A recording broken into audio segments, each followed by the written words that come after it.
Have you ever reached the end of a challenge and felt a fear no one warned you about?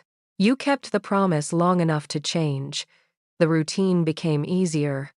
Other people began noticing. The final day was approaching. But instead of feeling free, part of you became anxious. What happens when the challenge is over?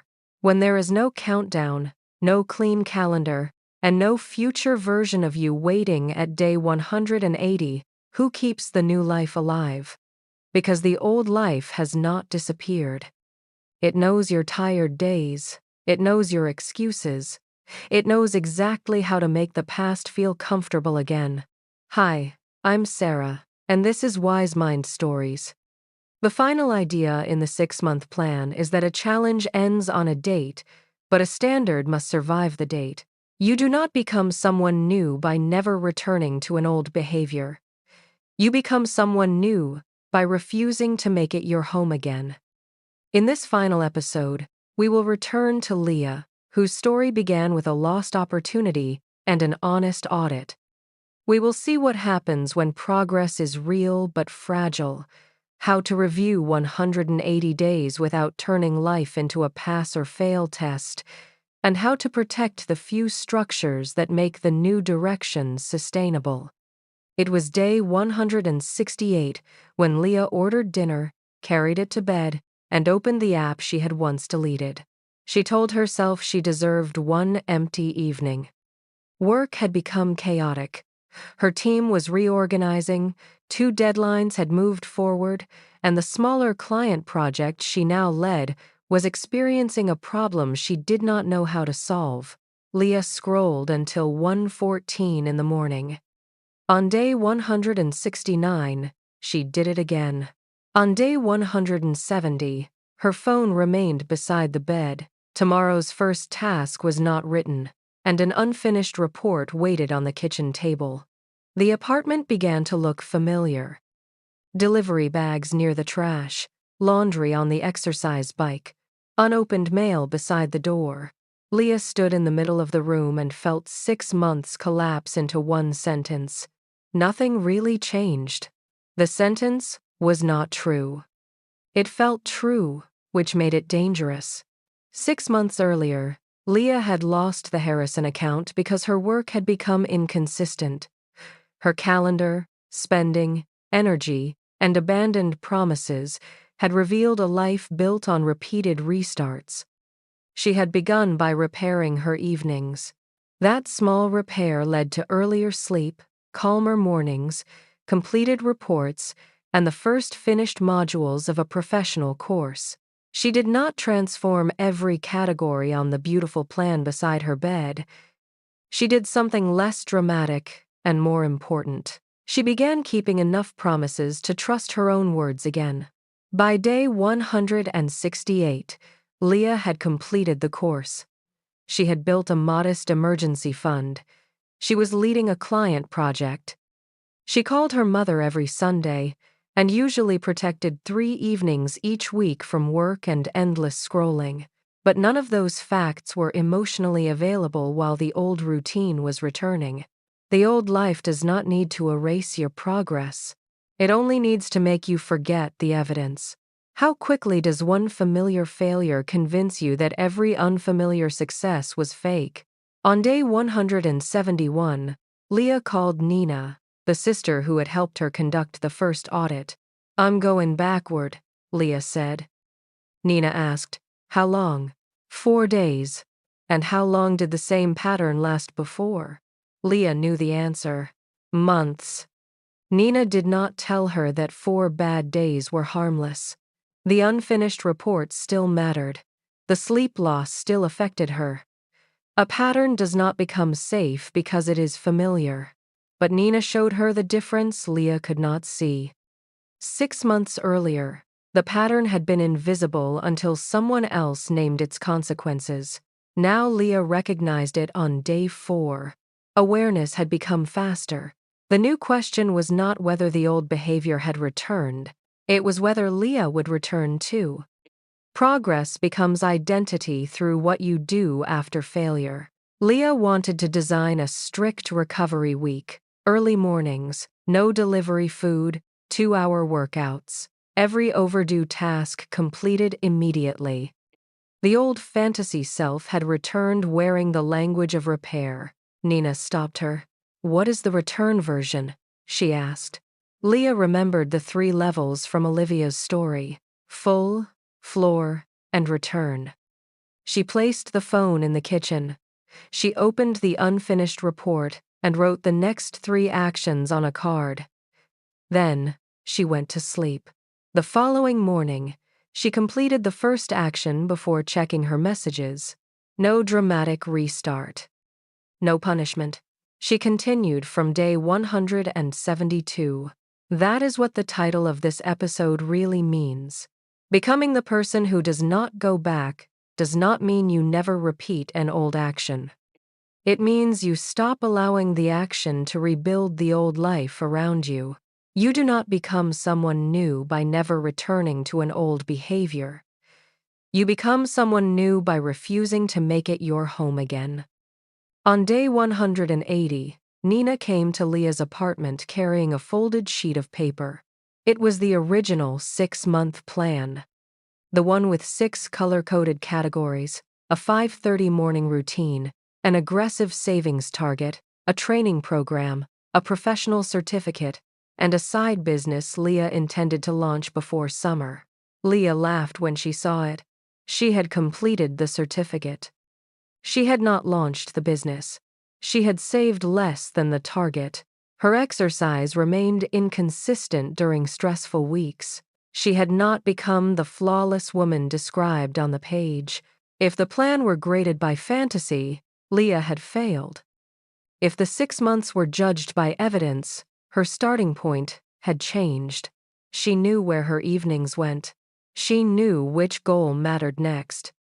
She had an attention boundary, a return rule, a more honest understanding of energy, and a professional skill that existed outside her imagination. The goal of 180 days is not to become unrecognizable to others. It is to become trustworthy to yourself. Nina placed 4 blank cards on the table. The first card said, "What exists now?"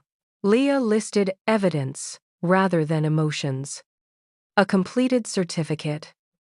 A client project. An emergency account. A working evening routine. Better sleep most weeks. 4 difficult days noticed and interrupted. The second card said, "What made it possible?" Leah wrote the structures beneath the results. The phone charging in the kitchen. Tomorrow's first task written at night. 1 professional outcome instead of 6 competing identities. A reduced routine for bad days. Sunday calls with her mother. The ability to ask Nina for help before shame became secrecy. You do not need to protect every habit forever. Protect the structures that protect you. The third card said, "Where does the old life still enter?" This question prevented the review from becoming a celebration with no honesty. Work chaos still entered through Leah's evenings. Conflict still made delivery and scrolling feel like relief. An uncertain project still triggered the urge to avoid messages. When sleep deteriorated, every other system became more fragile. Change had occurred. Vulnerability remained. Those 2 facts can exist together. The fourth card said, "What continues next?" Leah did not write another total reinvention plan. For the next 90 days, she would protect 3 structures: the evening boundary, the weekly review, and 1 block of work devoted to finishing the client project. Her professional certificate had become an asset. The next task was to use it visibly. Everything else could remain in maintenance mode. A new plan should not erase the life that produced the last success. It should begin from it. This is how the entire 6-month journey fits together. First, tell the truth about the starting point. Then choose 1 future instead of 10 fantasies. Disappear from noise, not from responsibility. Create a floor for the day motivation leaves. Support the body that has to carry the work. Build something that changes tomorrow's starting point. And when the old pattern returns, do not confuse recognition with defeat. Return before it becomes home. Which part of your progress exists only because a temporary challenge is protecting it? What would disappear if the tracking app, countdown, coach, or public announcement ended tomorrow? Which 2 or 3 structures are responsible for most of the change you have made? And what would it mean to continue not forever, not perfectly, but through the next honest season of your life?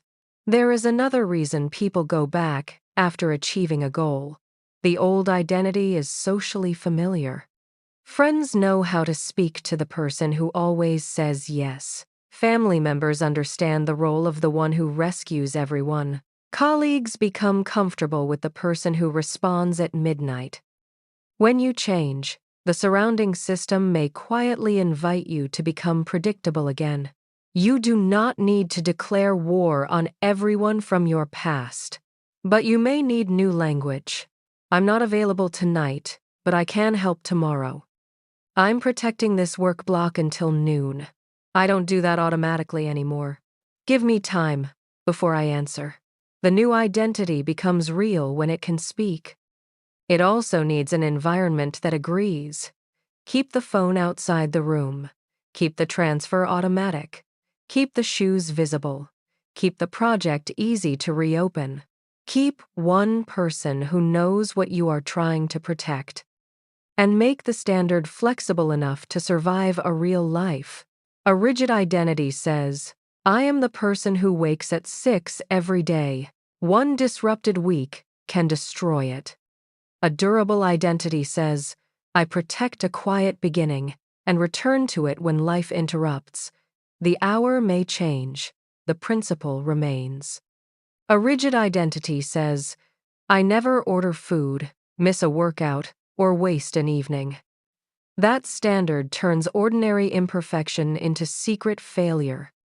A durable identity says, I notice when convenience becomes avoidance, and I correct the pattern before it becomes my default. The standard is not the most impressive version of the behavior. It is the promise underneath the behavior. What promise are you actually protecting when the visible routine changes? If you know that answer, travel, illness, deadlines, and difficult seasons can bend the form without erasing the direction. Willpower is an unreliable security system for a life you want to keep. Leah folded the old plan again. She did not tear it up. The page was not evidence that she had been foolish. It was evidence of how she once believed change worked. She placed it in the same drawer where Marcus had placed the futures labeled Not Now. Then she put the 4 new cards beside her desk. On Monday morning, day 181, there was no celebration. Leah woke at 6:37. She made coffee. She opened the client report. She completed the next action written on the card. The moment looked too ordinary to represent transformation. That was exactly why it did. A challenge creates a dramatic beginning and a visible ending. A life is built in what happens afterward. This is the end of our journey through the 6-month plan. Not because Leah's life is complete, not because every goal has been achieved, but because she no longer needs a fantasy version of herself to rescue the present one. She can tell the truth, choose, focus, return, recover, build, and continue. And so can you.